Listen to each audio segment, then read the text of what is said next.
I recently tested my own lactate threshold. Did I try? Yeah, I tried. 13.5. That was tough. And in this video, I want to give you a complete step-by-step guide of how to do it yourself. I'll go through all of the kit that you need, the exact steps, and give you some golden tips that will stop you from completely f***ing up your testing and not only being a sweaty mess, but an angry one too. And if you're new here, then hey, my name is James and I'm a registered sport nutritionist. I work with amateur and professional endurance athletes to help them train and race better, improve their recovery, and do all of this in a healthy fashion. And lactate testing can definitely be part of this. So what you saw at the start of the video was me finishing my own lactate threshold test. If you've never done one before, then in simple terms, it's starting running, cycling, or any other suitable exercise at an easy intensity with a predetermined increase of intensity until you have to stop. It's a tough thing to do, but it is so worthwhile doing. And if you take your training even half seriously, then you should consider doing it. The great news is that it's pretty easy to do, and once you've got the kit, it's fairly cheap to run, and if used correctly, can make far more difference to your training than pretty much anything else. So think of how much time you might have spent researching a new training protocol, maybe a new bike gadget, or the latest pair of carbon shoes. Lactate testing is far more beneficial. Now, you may have heard of lactate before. It's that pesky thing that makes your muscles heavy and uncomfortable, right? Wrong. It's actually a byproduct of that whole system, but lactate is actually a very good thing. When you're working hard, you start producing energy through your anaerobic glycolytic system, which means without oxygen, and lactate gets produced when you do this. Lactate can actually get recycled in a clever process called the Cori cycle, but that's a bit of an aside and I probably shouldn't go on too much of a tangent. Read up on it if you're interested, it's called the Cori cycle, super interesting. A byproduct of this anaerobic energy system is the production of hydrogen ions, or protons, and it's thought that this accumulation of protons is what causes those heavy, painful muscles. Regardless, as you start working harder, your body is going to produce more lactate into your blood, and we can measure this, and that's where lactate testing comes in. Imagine you're a pilot and you're flying a plane. You're up in the clouds and you can feel the wind and the turbulence, and you can see the land go by, but you only have very basic instruments. Nothing too precise, so you're basing things off estimates and feel. This is basically your training without lactate. You might be in the right ballpark, but you could be totally wrong, and there's a significant chance that you completely mess things up and you crash your plane. You can use lactate to keep you on course and give you objective data to follow. Lactate can help you zero in on the correct intensities that are specific to you based on your individual physiology. Everyone is different, which is why your heart rate or your effort at a given intensity won't be the same as someone else's. Because lactate is a marker for how hard you're working, if you know your lactate at a given pace or power, then you can be sure that you're working at the correct intensity. You can create proper individualized training zones. So for example, you can be sure that 160 to 190 watts really is your easy endurance training zone at the first lactate threshold, or that 240 to 260 watts is your second lactate threshold, because of the objective data you have from the lactate readings. You can also easily track your improvement and progress over time because you have a clear marker, and it's something that's less influenced by external factors rather than something like heart rate or perceived rate of exertion. And for example, if you retest, you might find that your zones have changed, which means you can move them accordingly, meaning you're always going to be working at the right intensity for your fitness. The fantastic thing with all of this is that you're actually going to reduce your risk of illness or injury because you're going to be working at the correct intensities for you. So what's the aim of lactate testing? Well, to give you some context, we need to talk about that term that I used earlier, anaerobic glycolysis. There are three energy systems in the body, and that's your phosphocreatine system, your anaerobic energy system, and your aerobic energy system. The phosphocreatine system supplies energy for short, intense bursts of movements, with a max peak after about 10 seconds or so of intense exercise, after which the supply drops off. Your aerobic system focuses on burning or metabolizing carbohydrates and fats for energy in the presence of oxygen. This energy system is typically active during easy to moderate intensity exercise and contributes heavily during long, steady state activities. In relative terms, the energy production is slower and, more importantly, does require oxygen. Your anaerobic energy system comes into play as you start working harder, and then it takes on more of a dominant role. Your body is an incredible thing, and it can continue to produce energy even when you're putting it under intense load during heavy exercise. But the key thing to understand is that as you start working harder, your body finds the most efficient and easiest way to produce energy, and that means burning or metabolizing carbohydrates without oxygen. It's during this process where the magic lactate is created, and that's what you're tracking in a lactate threshold test, where you're transitioning from using your easy aerobic system to your hard anaerobic system. When you undertake a lactate threshold test, there are two key areas that you want to find, and that's your first and your second lactate threshold. Your first lactate threshold is the region where there's a slight increase in your baseline lactate, and a generally accepted amount is 0.3 millimoles above that baseline. Under the first lactate threshold is your easy endurance zone, and this is where you could spend hours and hours at a time. Above your first lactate threshold, you typically see a slight but gradual increase in your lactate until you reach your second lactate threshold. Up until this point, your body is able to process and use lactate at a faster rate than it's accumulating, and you're able to work at a relatively high intensity without sustaining too much fatigue. However, at the second lactate threshold, you start producing far more lactate than your body can produce, so it starts to accumulate and you see your lactate numbers skyrocket. So here, lactate is simply a surrogate marker for indicating that you're working at a much higher intensity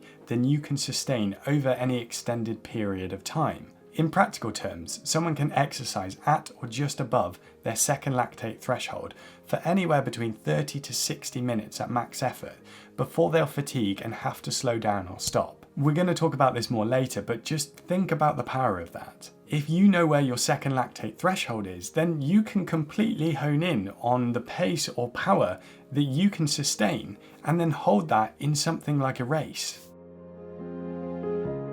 So you're keen to do a lactate test and you want to get started. What equipment do you need? Here's a list of everything that you require, and as you can see, there's not that much. But let's just quickly talk about lactate meters, because I'm guessing you're probably wondering, which one do I buy? And it's a pretty good question. There are loads of different lactate meters available, but these are some of the most common ones. The first place that I would start is to look at what lactate meters are available in your country and the lactate testing strips. They might be available, but some of the lactate testing strips are wildly expensive, which makes that lactate meter unrealistic. You can check out this article if you want to read up a bit more about the reliability and accuracy of some of the commonly used lactate meters. For reference, I use the Lactate Pro 2 and I've had a good experience with it. Now, rules may differ depending on where you live, but you should buy a specific sharps bin to put your lancets in after you've used them, and then dispose of that according to your local rules. You shouldn't put these straight into a normal bin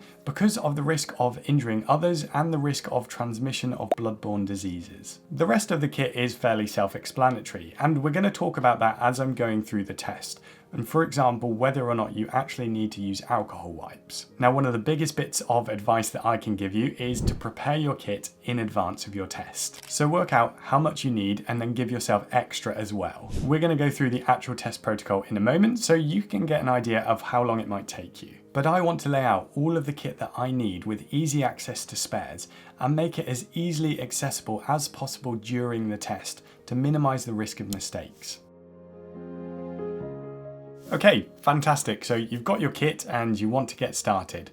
What next? First, you need a test protocol. The protocol will depend on how you decide to do the test, And by that I mean whether you cycle, whether you run on a treadmill, run around a track, or for example do something like swimming. I'm going to walk you through the cycling part of this in the next section, but I will give some advice about running and swimming and other modalities later on. The aim of the test is to start at a relatively low, easy intensity and have a predefined, regular step up in intensity until you have to stop. Now, you could just freestyle this and, for example, go up a gear on your bike, but I would recommend creating your own workout. Most cycling apps like Trainer Road or Zwift allow you to create your own, and I made mine on Trainer Road. I created a step test where I started at around 50% of what I thought my current functional threshold power or FTP was. Every 5 minutes the intensity increased by about 25 watts, and I created more steps than I thought necessary,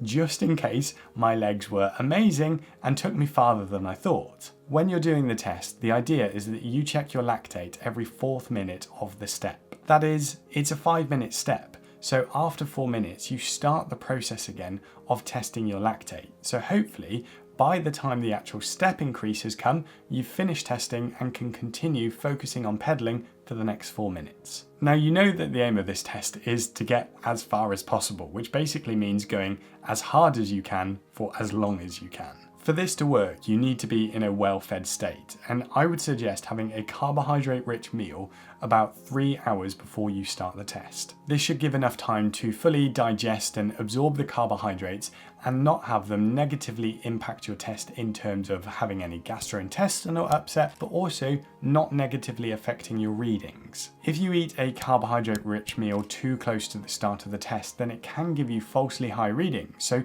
you want to avoid that.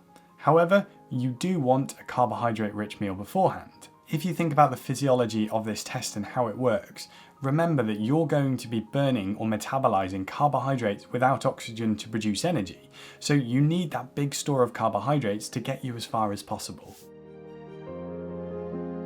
This is an overview of lactate testing, and I'm going to run you through it as I do the test myself. I'm going to highlight some of the main points and also some of the things that I do that will make your life a heck of a lot easier. By the way, I've created a free lactate testing guide for you, and I've put a link to it in the description and the comment section of this video. It goes through everything that I've talked through today and puts it in a simple and easy format to understand, so go and check it out.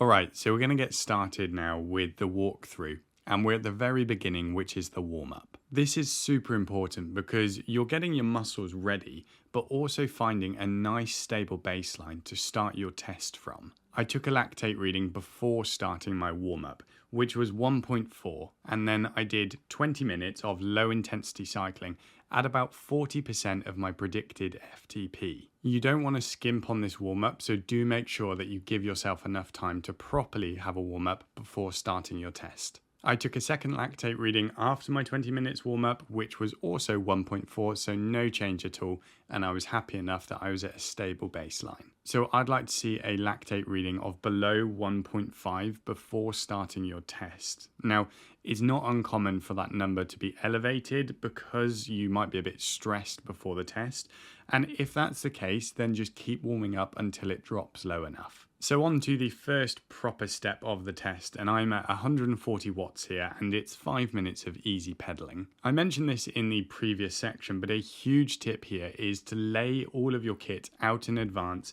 and prepare more than you think you need. You don't want to have to mess around near the end of the test and trying to find more kit, because that's when you really need to be focusing. So fast forward to the 4th minute now, and I'm starting the process of testing my lactate.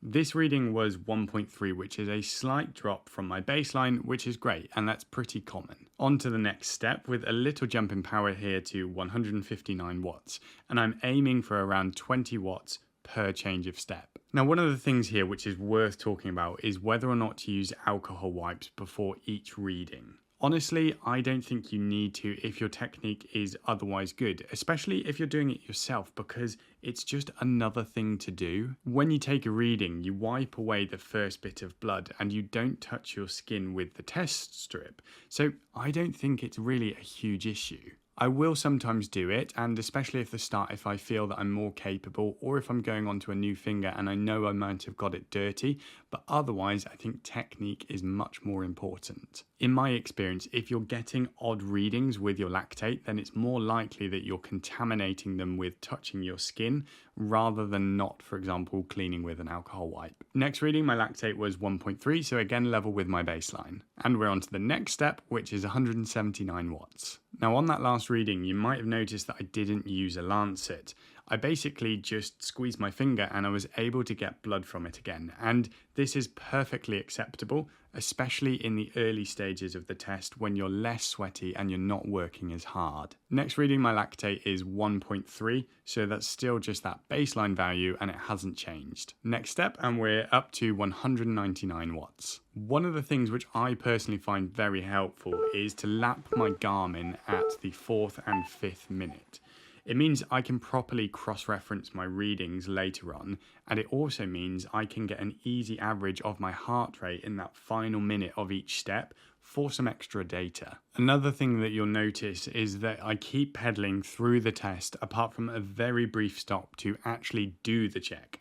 And this is the ideal way. Lactate reading is now 1.9, so this is the first rise in lactate above my baseline. This is an important change if you remember what I talked about earlier in terms of moving above your baseline, and this was a 0.6 millimole per litre increase. Next, step up to 221 watts and another 5 minutes of pedaling. Another quick tip for the lancets is that they'll often have a couple of different strengths, and my ones, for example, you can twist the nozzle at the top and that dictates how far into your skin the actual needle will go. Towards the end of the test, I found it better to use the increased depth setting because it meant it was easier for me to draw blood and I had to faff around less. Now onto the next reading, and my lactate was the same again, so 1.9, so I was pretty stable around this wattage. The next increase was to 243 watts, and things are starting to get a bit harder, so I like to make it easier to remember the most important things. I made myself a handy sign to stick in front of my head so I can look at it at the later stages. The first is to make sure that I push the test strips fully in,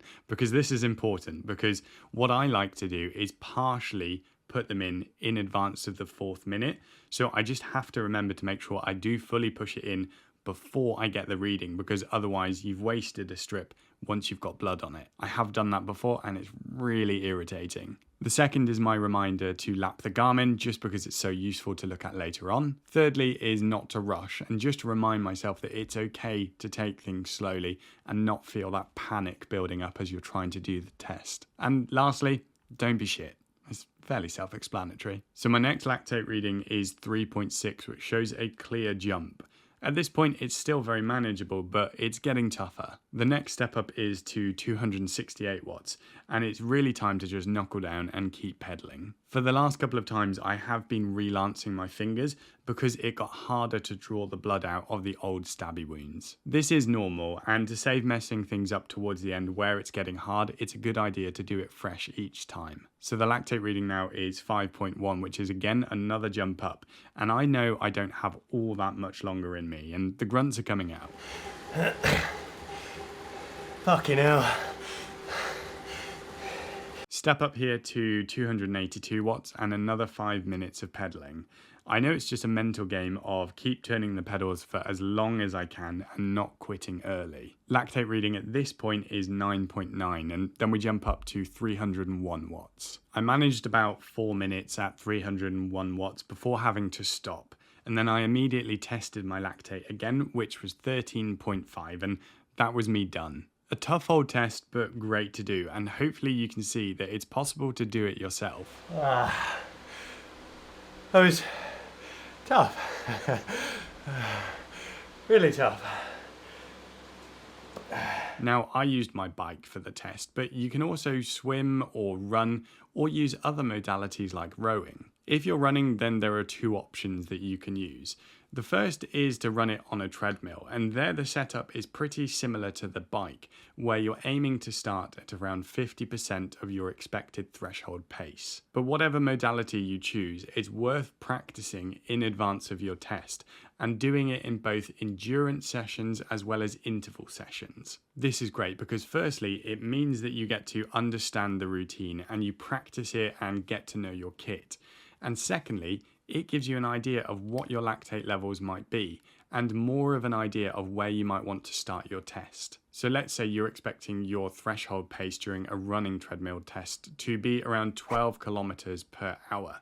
That means you would start your test at about 6 kilometers an hour and increase by 1 kilometer an hour every step. If you expect your threshold pace to be 17 kilometers an hour, then you would start your test at 8.5 kilometers an hour and go up by roughly 1.5 kilometers an hour every step. You need to scale this increase in intensity or pace based on your fitness so that you're finishing the test in around 8 steps, but also planning 3 or 4 steps afterwards as well. And you follow the same protocol as the bike test where you're testing your lactate in the 4th minute before starting the increased step intensity at the 5th minute. By the way, I have put more detail on all of this about step changes and intensity in the lactate guide, which you can download in the comments and the description of this video. Now, you could also run your intervals around a track and do your intervals that way, or failing that, somewhere where you know you can do a set distance every time and where there's somewhere safe to store your kit. Unfortunately, people do steal lactate testing kits, so just make sure that it is safe or you've got someone else with you doing it. Then the aim is to run between 800 to 1,200 meters depending on your pace,